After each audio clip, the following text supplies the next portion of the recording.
We have been taught to think of Egypt as a civilization whose golden age occurred 2,000 or 3,000 years before Christ. Imagining this magnificent culture springing from small settlements in biblical times makes us wonder whether we've got the timeline right. World cultures have myths that speak of high levels of consciousness, superior science, art, and architecture from eons ago. How do we reconcile this?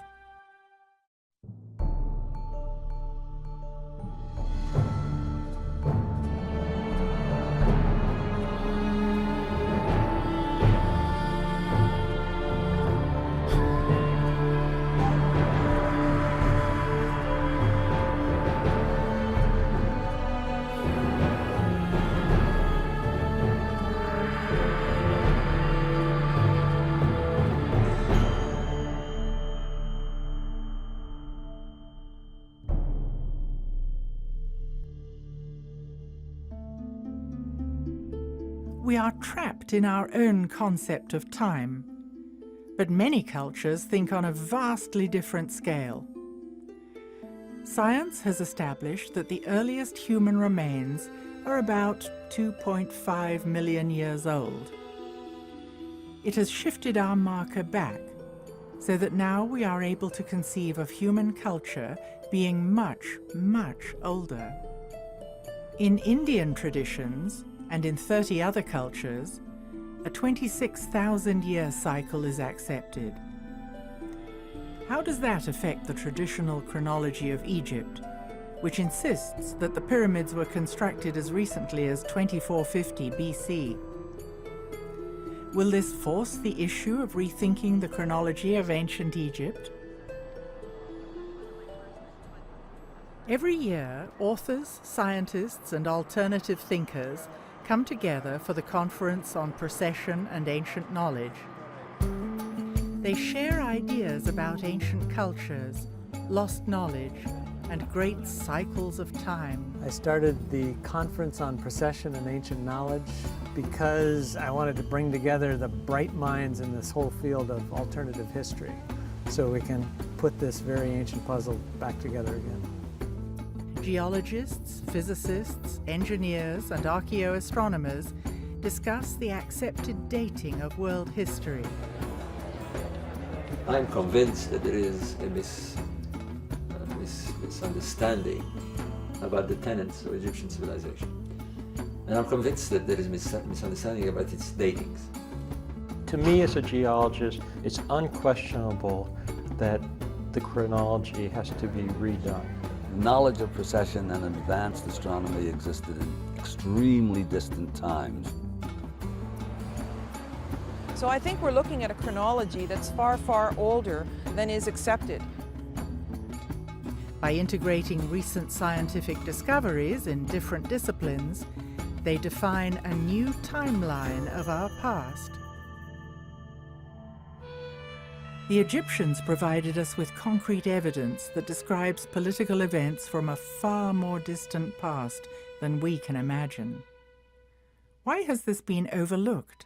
The Egyptians themselves, in at least one stone tablet, the Palermo stone, and one papyrus, the Turin papyrus, they say that ancient Egypt is much, much older than the Egyptologists think it is. So to dismiss that is, of course, an assumption that contemporary Egyptologists know a lot more about ancient Egyptian history than ancient Egyptians do, which is a form of typical arrogance on the part of the academic community. So why do we consider civilization to be only about 6,000 years old? Is it because of our limited imagination, or is there another reason? Modern scholars tend to minimize the age because it fits better with the current paradigm of history. You know, the current paradigm is 5,000 years ago, man was hunter-gatherer. He had to have writing before he could build large structures or civilizations. He came together to protect himself from other warring parties. things like this. And so, for example, in Corral, Peru, when they found that amazing six-pyramid structure down there, they assumed it was built by the Incas, because that's only 500 years ago, and the Incas built most of South America. Well, when they got this very good carbon dating that shows it's 4,700 years old, it really blows a hole in current history theory. Generally, the academic community is just sort of silent about it right now because they don't have any good ideas with the current theories of history. A cross-disciplinary approach helps us to put hard evidence and theory together to reach a greater understanding. If we consider the data coming from astronomy, geology, astrology, and climatology, we can arrive at new conclusions about the chronology of ancient Egypt. We have two sciences that are playing with it. We have astronomy, we have geology. With the pyramids, we have a much more precise science. They've aligned the monuments. And they have the religious ideas locked to the machinery of the sky and the constellations and the sun and so forth. So we can use that with high precision and arrive at that date. How does this information affect the dating of the Great Pyramid? Was it really built when Egyptologists say it was? The traditional date for the Great Pyramid is about 2550 or so BC, you know, give or take. I mean, people argue about the dates, and some people want to date it down to a particular year. I think that's a precision that's not justified whatsoever.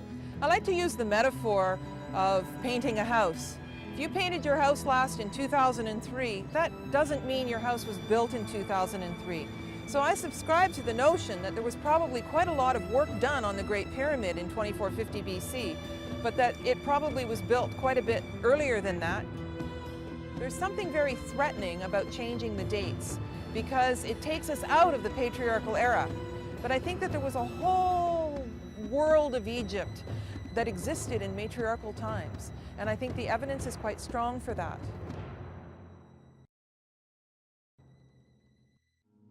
There is absolutely no reason at all why the ancient Egyptians could not have worked out the precessional cycle. How do we approach the age? Well, you have a variety of methods. When you're looking at an archaeological site,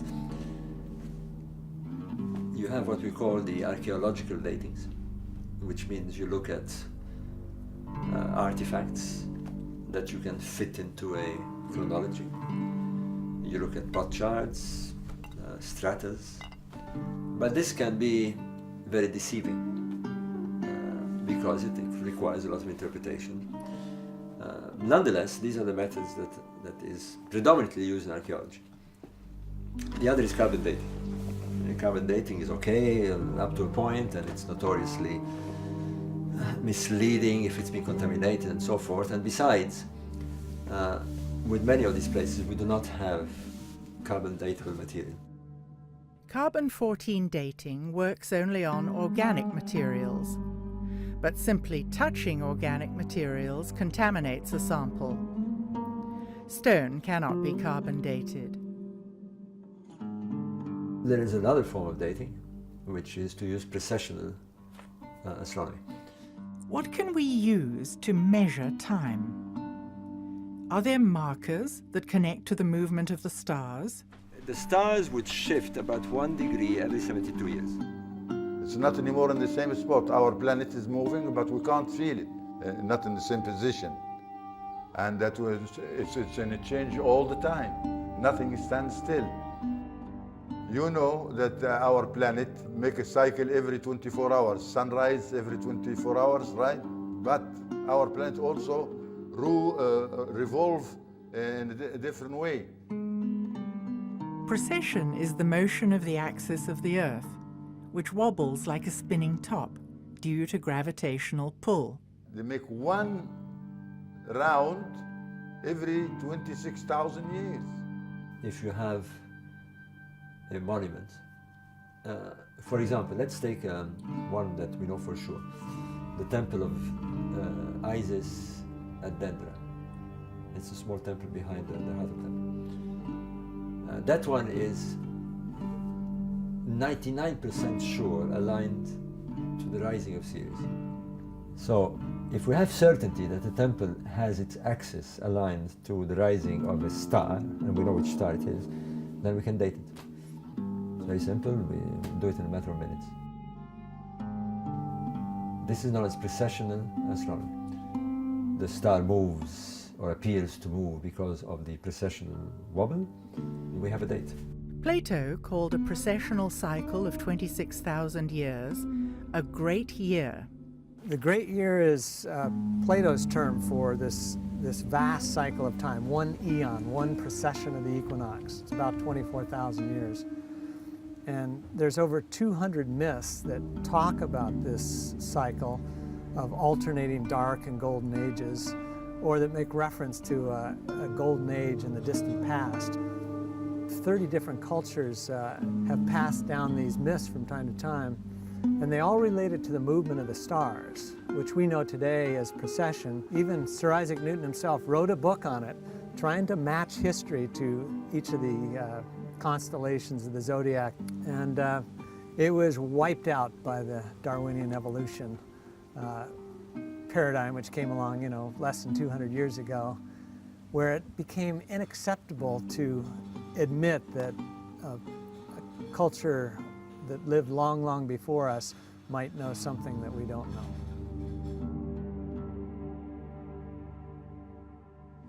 On different continents, cultures have come up with the same ideas.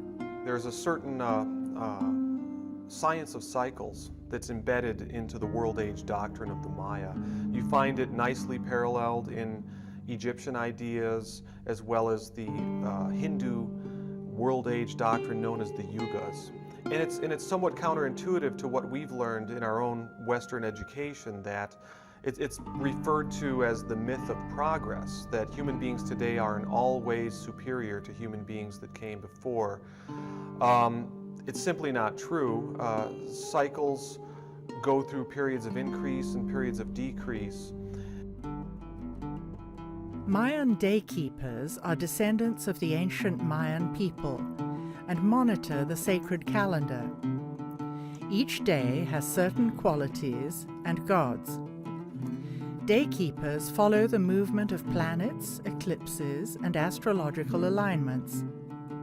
They are often trained shamans who do divination ceremonies, giving daily and monthly forecasts. The Maya calendar is really interesting because it's based on a lunar rhythm. And the core building block of the sacred calendar is this 260-day cycle. Maya daykeepers today will offer as an explanation for this that it corresponds to the human gestation period. It's roughly 9 months.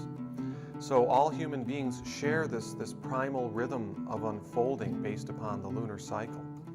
And that's a real interesting key to what you might say, the Mayan time philosophy. There are many ways of dividing time: solar cycles, lunar cycles, and larger cycles of time. The Mayans devised their long count calendar, which combines a cycle of 20 named days with another cycle of 13 numbers to produce 260 unique days. Each of the 20 days is linked to a different god in Mayan mythology. The Great Cycle started in 3114 BC and ends in December 2012. Well, the long count calendar is the most interesting calendar that the Maya had devised. This is of great interest in our times because this large cycle in the long count calendar, this period of 13 Baktuns, ends in 2012. So there's a great interest in figuring out why the early Maya skywatchers picked 2012 to end this large cycle of time. The Mayans were excellent calendar makers. They intercorrelated the movements of the moon, the sun, and even Venus to make their calendars very precise. And for some reason, they have their long count calendar, the Baktun, ending here in 2012. So it seems perhaps they're trying to call attention to something. Many people have been talking about 2012 as a turning point. What is the significance of this date? In the years around 2012, the December solstice sun will be lining up with the center of our Milky Way galaxy. This is a rare alignment in the great cycle of the precession of the equinoxes, this 26,000-year cycle. Now, another thing that's interesting about this period of the 13 Baktun cycle that began in 3113 BC and ends in 2012 is its midpoint, 550 BC. This is a time when great world teachers appeared on the stage of history. Pythagoras among the Greeks, the Buddha, Zoroaster among the ancient early Persians. So there's also something to be said for the way that the long count divides up time in a certain way that defines periods in human culture. You know, dawn points, high noon points, and end points.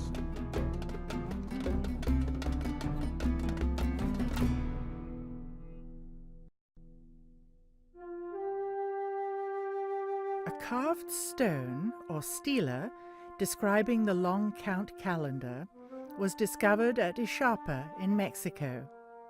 It shows the center of the Milky Way, the celestial pole, and the sun deity. Why was this important to the Mayans? It's really a beautiful and profound way of conceiving time. And in my research, as I've looked at Ixapa, the origin place of the 2012 calendar, I've been able to see how the Mayan wisdom, it's not just some provincial belief system of a forgotten people. It actually is like a little doorway that opens up into the great spiritual insights that all of the great traditions share. In Egypt, in India, Islam, all the world's great spiritual traditions share these same universal, eternal spiritual principles. And it has to do with cycle endings. Just like the cycles of birth, life, and death, within the 26,000-year cycle, referred to as the Great Year, there are extended periods of darkness and light. These are divided into distinct ages, known as the Golden Age, the Silver Age, the Bronze Age, and the Iron Age. The ancients themselves told us that history, mankind would go into a dark age. 4,000, 5,000 years ago, they view the past as the Golden Age. They see themselves moving into the Dark Age and they dread it because they know that things are going to get worse, they're going to get chaotic. Cultures all around the world are talking about this pre-Dark Age, that things are going downhill. I really ascribe to the Mayan and the Hindu idea that the Golden Age, the time of connection into the divine wisdom, was actually a long time ago. And we've been moving through periods of increasing densification, increasing alienation from the spiritual light.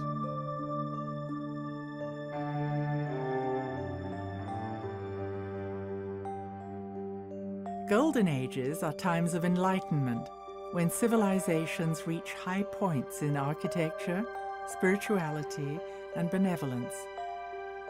This is considered to decline slightly in the Silver Age, further deteriorating in the Bronze Age, and reaching extreme levels of chaos, corruption, and ignorance in the Iron Age or Dark Age. Then the cycle works its way back up to the next Golden Age. One of the ways to measure the 26,000-year Yuga cycles is through the ages of the zodiac, which the ancient Egyptians clearly understood. The origin of the zodiacal signs is a very good question, actually, and probably impossible to determine. The only one of the signs that vaguely looks like what it's supposed to is Leo the Lion. The stars making up Virgo definitely don't look like a virgin, whatever a virgin looks like these days. And the other signs are equally mysterious, the crab, the bull, etc., etc. Knowledge of precession and advanced astronomy existed in extremely distant times. The basis of the signs themselves, in terms of zodiac, the wheel of life or the wheel of animals, there are different translations of that, I mean, if you really want to know what the signs signify, you have to go into the qualities and properties of the signs themselves. In other words, each sign is male or female. Each sign is fire, earth, air, water. Each of the 12 signs of the zodiac has distinct energies. There are 4 elements: earth or material signs, air or intellectual signs, water or emotional signs, and fire or creative signs. By looking at the 12 zodiacal ages of about 2,000 years each, we can rethink the Egyptians' concepts of time and recreate the chronology.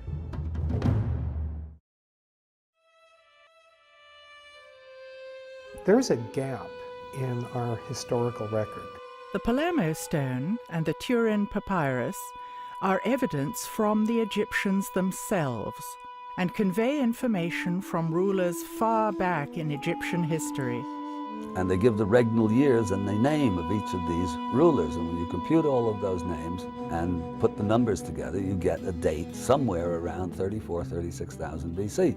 At the same time, roughly, that 34,000 year date corresponds to the Vedas of India, the Vedic civilization of India, which also gives a date which, when you work it out, comes out to something like 40,000 years before our current era. So we have 2 great sophisticated civilizations that have documented their own belief that their civilization started back around that kind of time.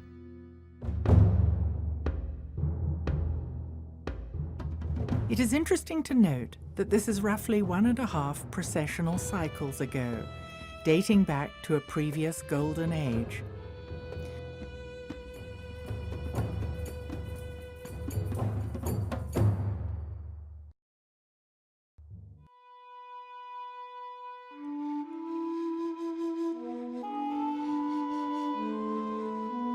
The Sphinx, with its lion body, screams out as a Leo symbol, as a marker for an age of Leo. The last age of Eo had its ingress at around 10,500 BC.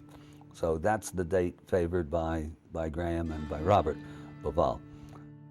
I'm hesitant to accept that date myself because the last ice age comes to a catastrophic end somewhere around 11,500 BC. I mean, it certainly followed, and this is known, there are the quaternary extinctions. All the mammoths and the woolly rhinoceroses die all over the world. Siberia, which was temperate, becomes tundra and Arctic. North America, which was under a couple of miles of ice sheet, melts, and all that water goes into the sea.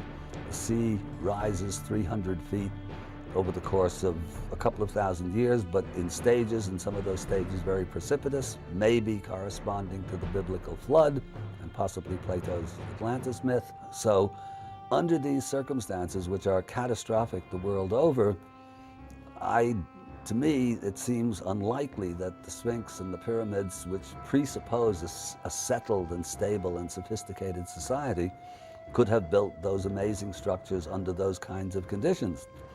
So that leaves anything before 10,500 BC, but I like the idea of the Leo symbolism.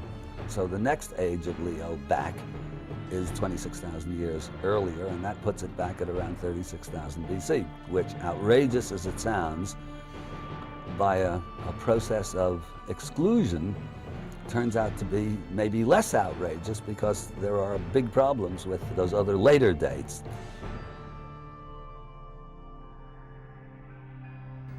Looking at the weathering on the Sphinx and the Sphinx enclosure, that weathering was clearly formed by runoff from precipitation.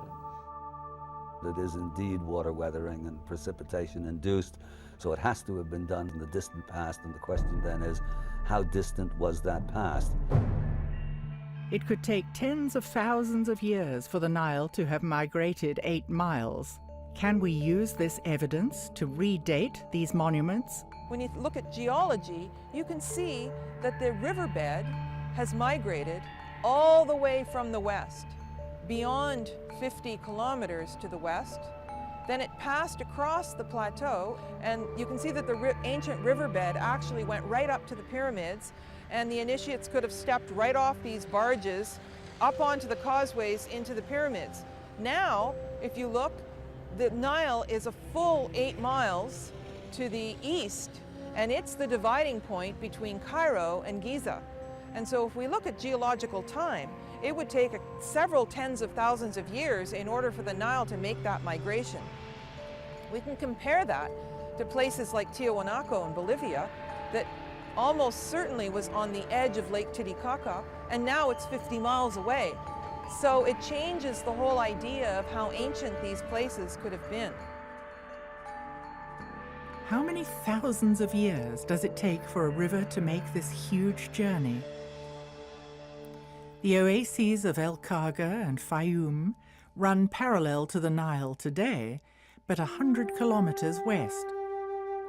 It seems that the river migrated all the way from here to its current course. Evidence of ancient human settlements has been found in the area that is now desert, but once had water. At these locations are stone circles, indicating a knowledge of astronomy. What does it tell us about the distant past?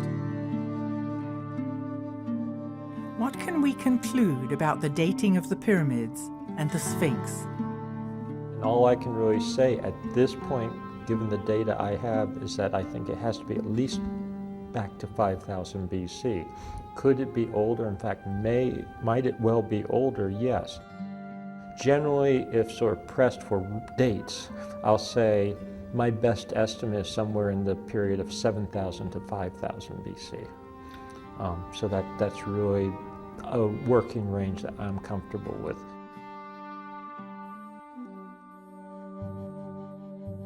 We're also finding elsewhere in Egypt and around the world that other things were happening in that same period, 7,000 to 5,000 approximately BC, that to me puts the Sphinx into a larger regional and global setting, that it's not just an isolated thing. It doesn't seem as isolated as it did 15 years ago when we had less knowledge. You come to tentative conclusions. If more data comes in that seems to indicate something else, I don't ever want to be afraid to change my conclusions or go where the evidence takes me. I'll stick with my extreme 36,000 BC date until proved otherwise, and if proved otherwise, I will change my mind.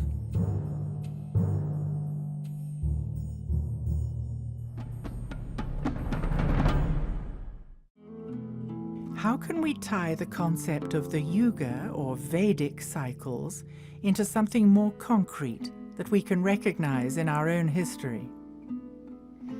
If we re-examine the stories that are often dismissed as fanciful myth, we might find that it indicates greater forces in play. Those of us that are seriously looking at this old Vedic concept of the world ages, the cycle, we know that the Golden Age, the last Golden Age, basically the peak of the cycle was about 11,500 BC, highest point.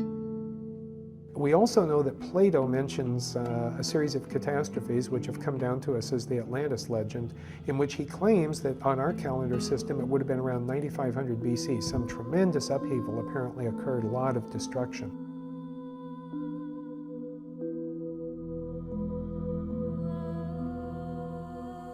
Isn't it also possible that for all of those maybe several thousand years, whatever those catastrophes were so cataclysmic that even with that Silver Age or Golden Age consciousness, they weren't fully able to recover?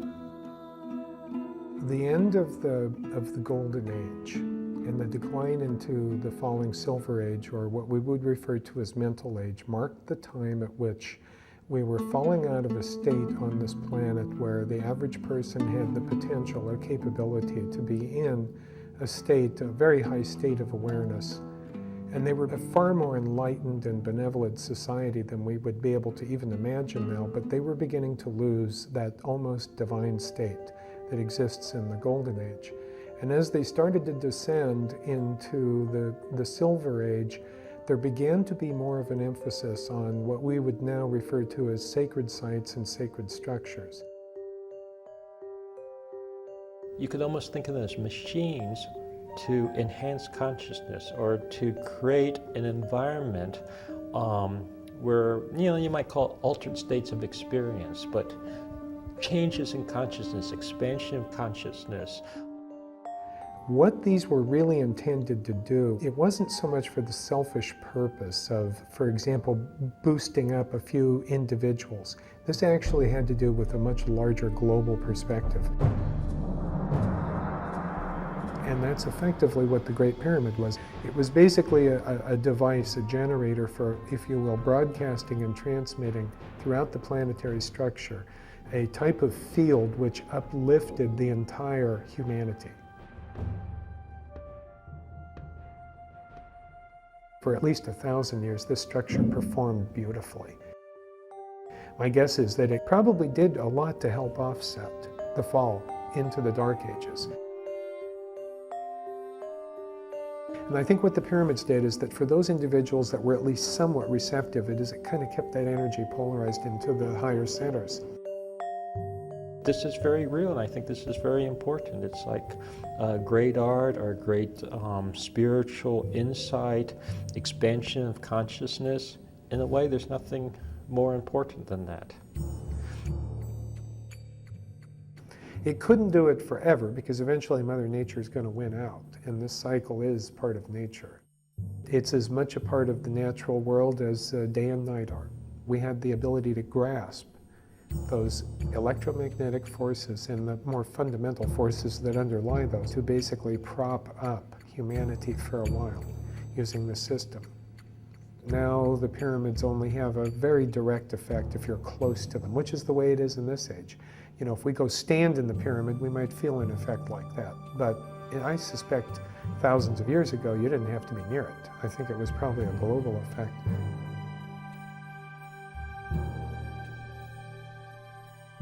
The physical structure could only do so much.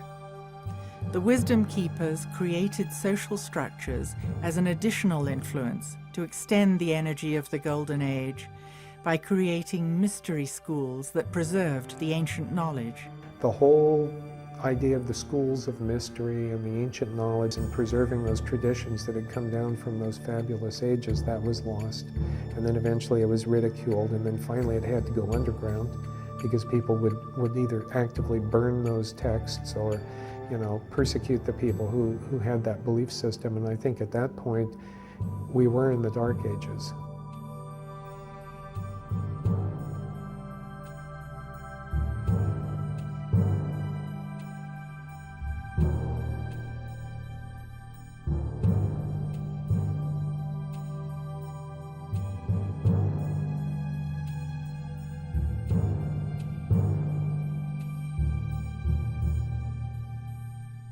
The exact end of the cycle of darkness is approaching.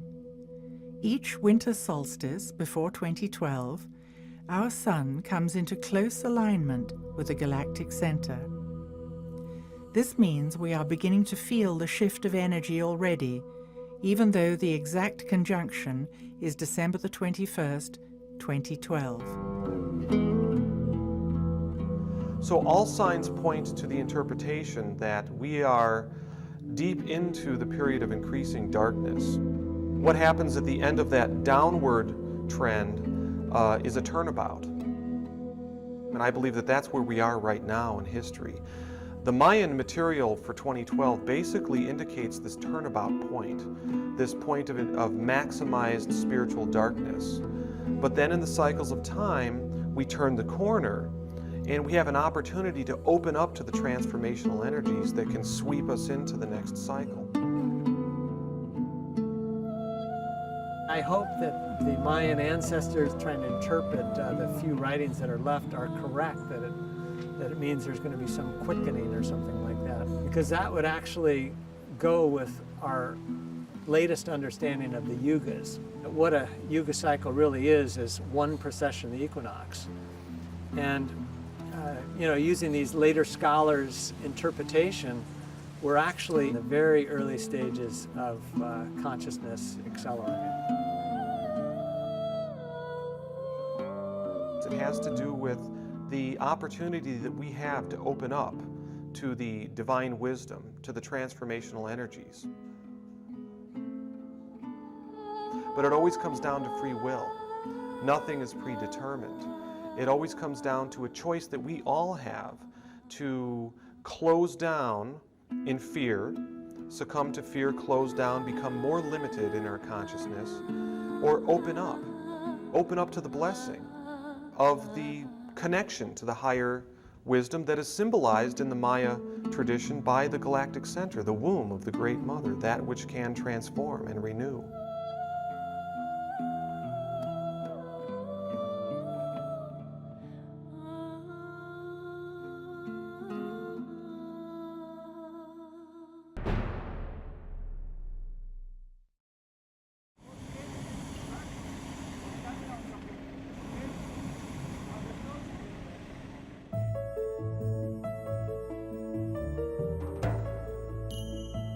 Could the ancients have had it right?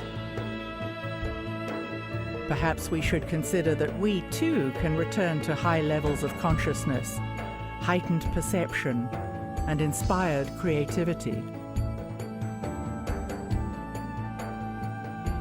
It would serve us well to embrace nature and to protect the planet's environment.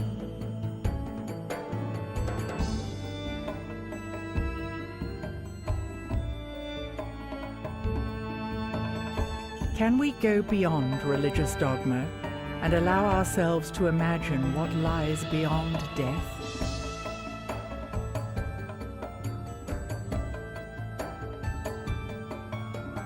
How would humanity change if, instead of material wealth, consciousness was our highest value?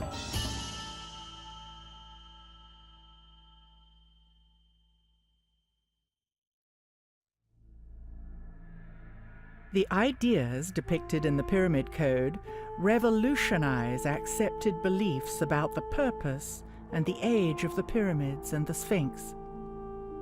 Clearly not tombs, these ancient structures may have been used to access and transmit a type of energy that affects human consciousness. We have seen concrete evidence of high-level technology with laser-cut crystals, polished black basalt floors, and curious and sophisticated instruments, including those that generated energy from sound and light. Looking at the old riverbed, it seems clear that the Nile has migrated over time, and that it once flowed to the east of the pyramids. The ancient Egyptians built temples using sacred geometry corresponding to cavities in the human body. They had a profound belief in the significance of the stars and how the patterns of the constellations corresponded to our place in the cosmos. They understood large cycles of time, and they kept meticulous records of the motion of the stars and planets. The ancients had a deep respect for the sacred feminine principle and the importance of balancing the sacred masculine and the sacred feminine. From pre-dynastic to dynastic times, the ancients maintained a deep reverence for nature. They were astonishingly creative and artistic. From clues left on temple walls, it seems clear that our Egyptian ancestors accessed altered states of consciousness. Their primary concerns were how we arrived in our earthly bodies, described in terms of biology, and what happened when we left our earthly bodies, described in terms of cosmology. Our ancestors left clues embedded in symbols that had multiple layers of meaning.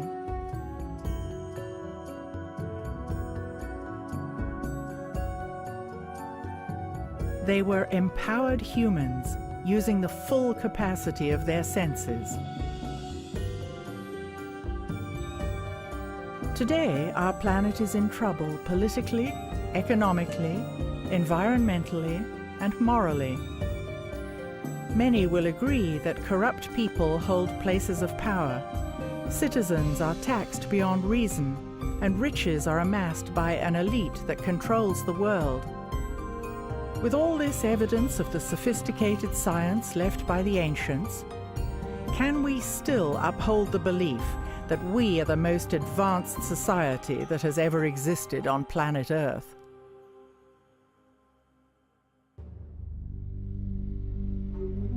Is today's test-driven education system effective? Instead of rote memorization of facts, what would happen if today's youth were taught to expand their capacity to know? If we were taught to seek truth and justice, living by the ancient law of Ma'at, how would our society change? Taking our cue from the ancients, if we live in tune with nature, in an atmosphere of creativity and peace, and if we connect to spirituality, is this the answer to a healthy future for humanity? The ominous date of December the 21st, 2012, is fast approaching. Does this herald doomsday, or could it be a powerful gateway into new ways of being and thinking? Are we turning the corner and ascending out of the age of darkness to journey toward a new golden age? Is it possible that the ancients, living in a golden age in the distant past, were able to see into future cycles of time? Could they have predicted that humanity would plummet into the depths of collective despair? Could they have predicted that humans would be disempowered, thus losing their connection to spirituality? Did they leave magnificent structures skillfully aligned to the stars and encoded with symbols to act as a trigger for us to wake up now? It seems humanity is at a crucial juncture as we approach 2012. Are we ready to walk forward into a new future? Have we finally cracked the pyramid code? Wake up. We have it. We got it. Just know that we have it. And it works.